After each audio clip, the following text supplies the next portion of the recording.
Let's get back to Jalen Hurts now.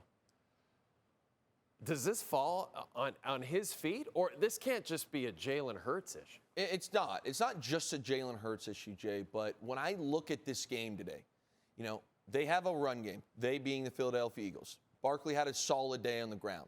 They have A.J. Brown. They have Devontae Smith. Dallas Goedert is a premier tight end, in my opinion.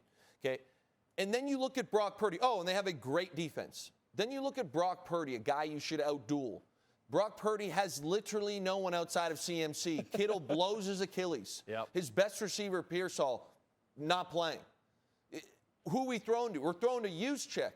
Okay? The fullback comes in, I think, got 49 yards. Defensively, the Niners are putrid. They're absolutely, the whole broadcast, you watch this game, they're talking, man, the Niners defense has guys that have been here for a couple weeks. They're old. They can't run well. There's not one unit, I would say, is elite on that defense. We go to the other side. The Eagles have 2 All-Pros, first-team All-Pros in their secondary. And Brock Purdy does have 2 picks, which I thought he was responsible for both of them. But other than that, this guy played wildly clean, touchdowns, pair of touchdowns, 262 yards, made big plays, delivered the ball where they needed to be in a swirling night, and made a few plays with his feet. Jalen Hurts looked lost for most of the second half. Could not get anything going. And yes, there's a few drops by A.J. Brown. You can add that up, not on him. But I look at this performance and I say, if you're a $50 million guy, 50 schmil plus, yeah, you have to play better than that at home in the playoffs. How do you move past this, though? Because you brought it up. Kyle Shanahan's winning. The whole team's banged up, offense and defense. Sirianni, as you mentioned, has all these weapons healthy and ready to go. And every week we've been talking about this. It's a couple of wins and it's a couple of losses. There's always off-the-field stuff with A.J. How do you move past this? I don't know, but the first thing is you look in and you look at yourself and you keep it accountable. Okay, and today is a prime example of this whole thing. We're sprinting down the sideline to yell at A.J. Brown to get off the field, which blows my mind that A.J. Brown isn't even getting off the field. Like, that in itself is wild to me. Okay, later on, it's like we're on the broadcast. It's a bit of the theatrics, the circus. Big Dom catches a ball on the sideline. Yeah. Everyone's like, ha, ha, ha. And when I say look in the mirror and ask yourself, let's go to the end of this football game. Jay, we come out here, it's 3rd and 11. We don't catch the balls to Devontae Smith. And then we call a timeout on 4th and 11 when we have 3 timeouts left. Jay, I don't know how you don't have another play ready to go. And then the flip side is you call the timeout. I think, there we go, there's Big Dom. It was a nice catch. I'll give him that. I'll say this. When Jeffrey Lurie hired Big Dom and promoted him. Yes. Everything started to go south for the Eagles. I'm just saying. I don't want to get in trouble with Big Dom. We don't. We love Big Dom. Nobody wants to get in trouble with Big Dom. But, we go to the end of the game. It's like we can have Big Dom and that whole thing. We can have the yelling at the players, but we can't use our timeouts correctly. And what drives me nuts about that timeout, I get, Luke, it's 4th and 11. Well, so now if you don't get it, game's over. Because you still had your 3 timeouts. You could at least try and stop the run, which you've done all game.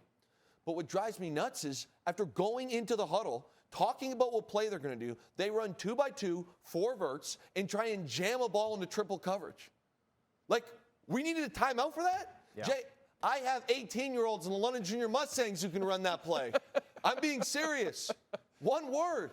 London Junior Mustangs are getting a lot of benefit from the poor play of NFL players right now. I couldn't get over that. Well, and so staying with Sirianni here, and let's go back to Doug Peterson. They win the Super Bowl, right, with Nick Foles. Yes. And then he gets 3 more seasons after that, and he's fired. Yes. You know where I'm going with this? I know you're going. Sirianni wins last year. This season, they did get to the playoffs. Yes. So, they got to the postseason. But the way it ended, how long of a leash do you think Nick Sirianni has? I think he's got 1 more year, but it's very dependent. So the reason I say that is Doug Peterson is not known for his sideline theatrics. Today the fact that we're fighting, again, the misuse of a timeout, just how putrid the offense has been all year with the players they have. Yeah. They have a back that is coming off a generational season. They had a back where this time last year you're like, we're going to sit him in Week 18. He's not going to break the all-time record for yards. Yeah. So I really think that with the roster they have and just how bad their offense is, I think Patullo's in a lot of trouble, their offensive coordinator. And the drama that surrounds it, his leash, his meaning Sirianni, Sirianni, will be much shorter than Doug Peterson. He's obviously back next year. He's only a year off the Super Bowl. Yeah. But I don't think he's going to get as much leeway. Okay, now that leads us. Sorry, I had to get that off my chest. No, I appreciate that. But now we must look ahead, Luke. And this game also coming up this Saturday. It is the two NFC West Titans. We remember, Luke, that the Seahawks beat the Niners in Week 18 to grab that #1 seed, and they did it on the road. Now they'll be home, and you know how the 12s will be. It'll be so loud there. Will it be that easy for Seattle again? I think, matchup-wise, player to player, I would roll with Seattle. I really would. But here's the but if you're a San Francisco 49ers fan. It is very, very hard in this league. It is very hard to basically game plan for a team you just beat, where it's much easier coaching-wise, where you say, hey, here's what we tried. This is what they did. Let's adjust. Where now, if you were Seattle's coaching staff, you're basically saying, okay, all of these things worked. We beat the heck out of them. We have to kind of guess what we think they're going to do. So the advantage is coaching. I will give the Niners, not necessarily that they're better coaches, just the situation those coaches are in. Gotcha. They have a lot of things they can correct from the last game because that got bloody. Yep. But I still like the Seahawks as far as the on-field matchup goes. Boy, getting that #1 seed, so massive, right? You knew this matchup was coming. Also coming up Monday night, and you're going to join me after the game. Can't wait. This one is really intriguing, Luke. Of course, we've got the Houston Texans, a 3-point favorite in Pittsburgh for Monday Night Football to wrap up Wild Card Weekend. What are you expecting for this one? We know about this Houston Texans defense. Yeah. It is, as you would say, elite. Elite. I'll say this. Look at that total. The line is at 38.5. This could be one of them 17-13 games right here. We're in for a gritty one tomorrow night. Texans enter the playoffs on a 9-game win streak. There are only 2 losses since Week 3, Luke, to the 2 teams that got the #1 seeds, the Broncos and the Seahawks. Now, I'll say this. I know it's playoffs. Mike Tomlin, very good on Monday nights. Yes. They need a turnover. Steelers' only hope is to get a turnover.